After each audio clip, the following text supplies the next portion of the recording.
Okay, folks, from Igor's Garage today, we're going to replace one of these.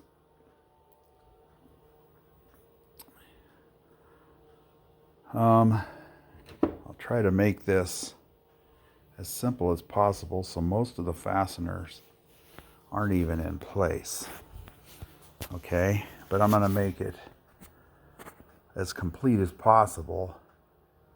There's only a few bits that you would need to remove prior to, of course, is removing the engine. It's just these two bolts, one here and then this one back here. Of course, removing the chain, this cover's got to come off. The foot stand's got to come off. This oil line comes off with these little banjo bolts. It's simple. And I broke the spark plug last time out.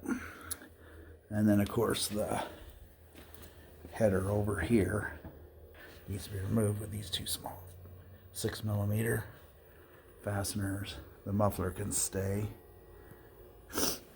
All right.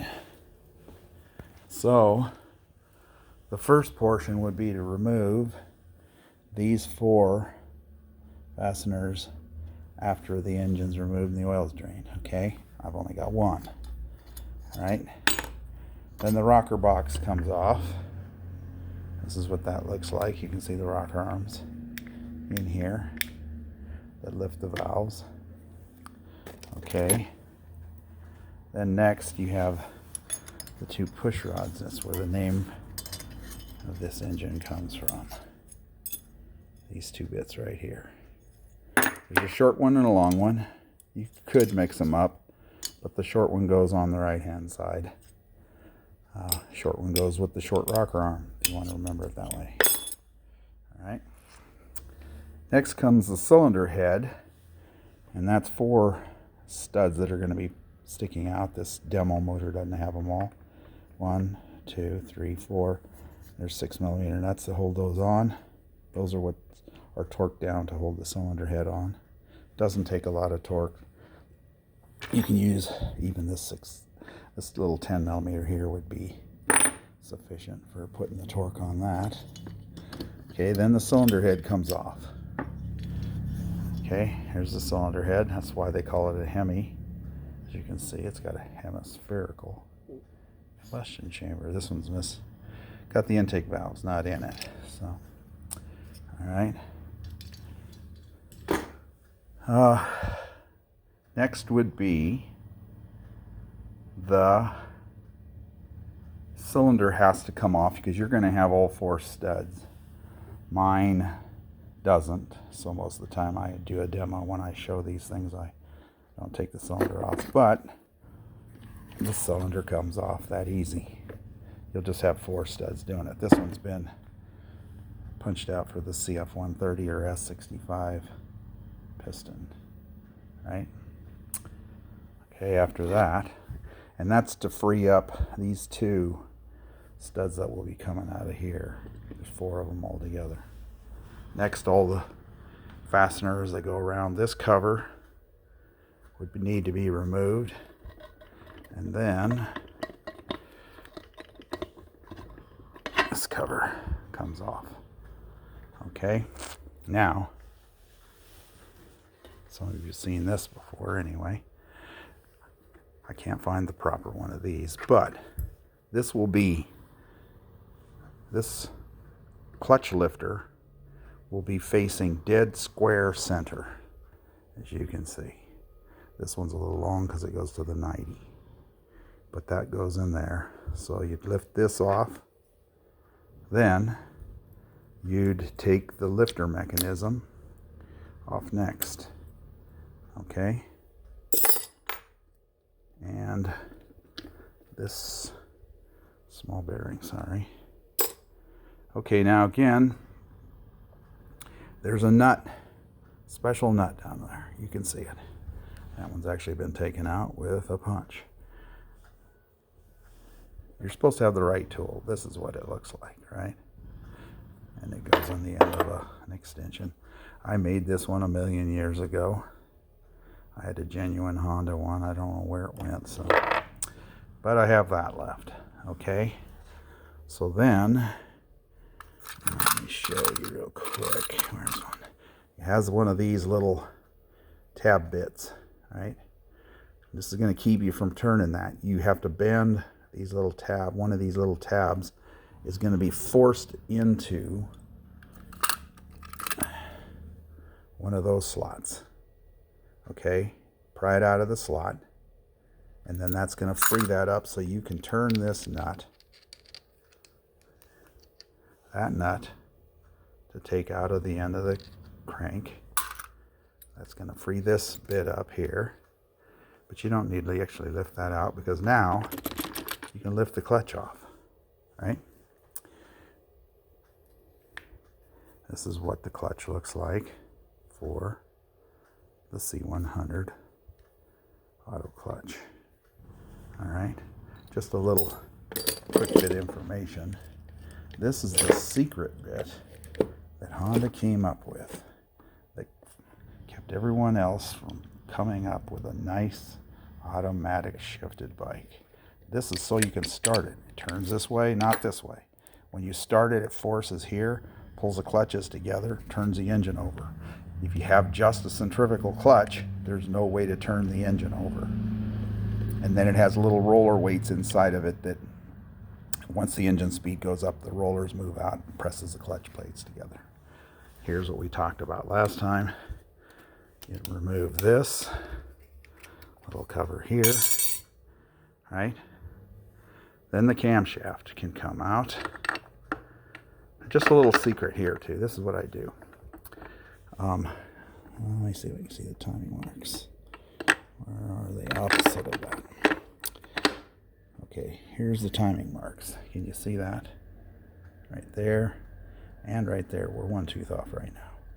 What I do is, because the cam can slip out with the rest of the covers on when you're just doing the clutch, when I have them apart, I nick a little dent right here. I don't know if you can see it. Right there. That way, I can put the engine on top dead center on the other side and put the camshaft back in using the timing mark, but facing over here. Okay, then if the cam accidentally slips out, you don't have to completely disassemble the motor. Just another little secret little thing you can pull. I do that on my motors. Okay, there's a circlip on here. I don't have one laying around. But you take the circlip off, this comes off. Okay, that's your primary drive. Okay, then the next thing you need to get off is the detent. And actually this detent I stuck on here is from a 90, but this is what it looks like. And it goes into this slot, and this would detents your shift drum so that you can, it'll hold it in the speed that you've chosen with your foot. Okay, then this comes down like that, and then this whole gear shaft mechanism comes out. Right, there's the end. That's the opposite end of your foot. That's the part that actually lifts your clutch. Okay, now we're down to the bones. Okay, the next thing, here's the kick arms, what we're replacing. This one's still good, of course, because it's still got the spline in the end on it. Most of them break off. This spring comes off real easy, as you can see. Just lifts out, right? Just lifts off, easy to put back on and manage. Okay, now all the fasteners, of course, in this case are removed on the other side already. Okay, so those would next be the next thing you'd remove. All the fasteners coming in from the other side that hold this cover down. We've had this cover off for the other demo, but here we are. Okay, let's lift this off. Hopefully it's going to cooperate. All right, that's how simple. Okay, this, a lot of times this shaft lifts off, but this one's easy to put back in. This one, sorry, this one right here. This one will lift off and come out. This is just a 3-speed. And there's a little washer on the end of here. Just make sure the washer's on the end. But anyhow, this just slips in to this shift fork right there. Doing all this one-handed. Get it over and get it down. Okay. Here's the creature we're going for. This is a bit. Be good. Come on out. This one here actually is not complete. This was always in the engine. I didn't want to take it apart again.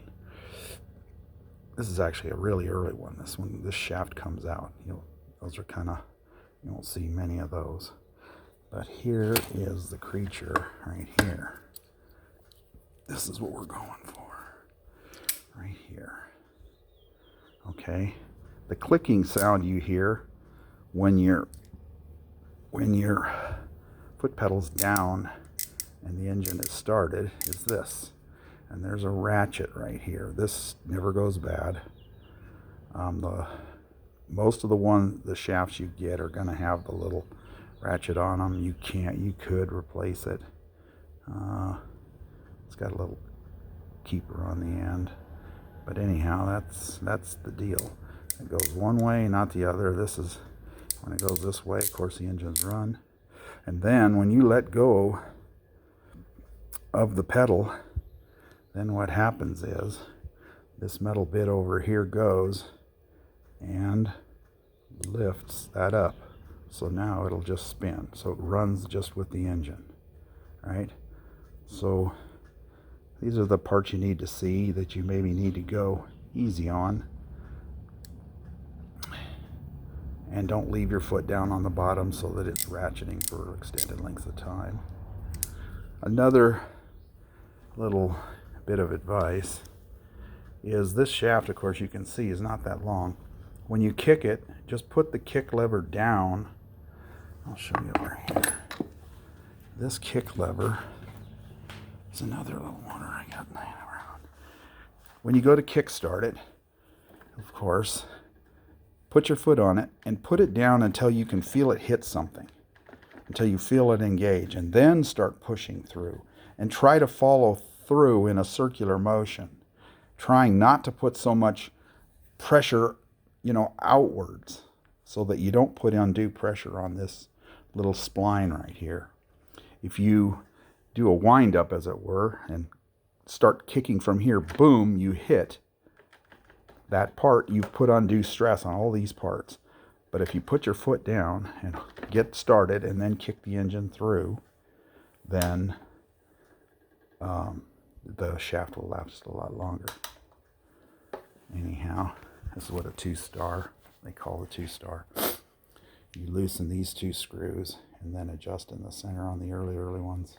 This is not that early. It's got the big bosses on the engine but anyhow, so there you have it. Everything goes in reverse. Now I have this. You just stick this in position right there, and you can see how it will turn all those. It turn all these parts, but it turns mainly this shaft here, which is the one that kicks through the clutch and into this crankshaft stub. All right, I hope that helps. Makes it a little bit simpler. It's not that hard. VSAT fasteners to remove from this side, coming through. Gaskets, of course. Anyhow, I hope this helps. Let me know if you need any other bits of advice. Enough of this. Bye now.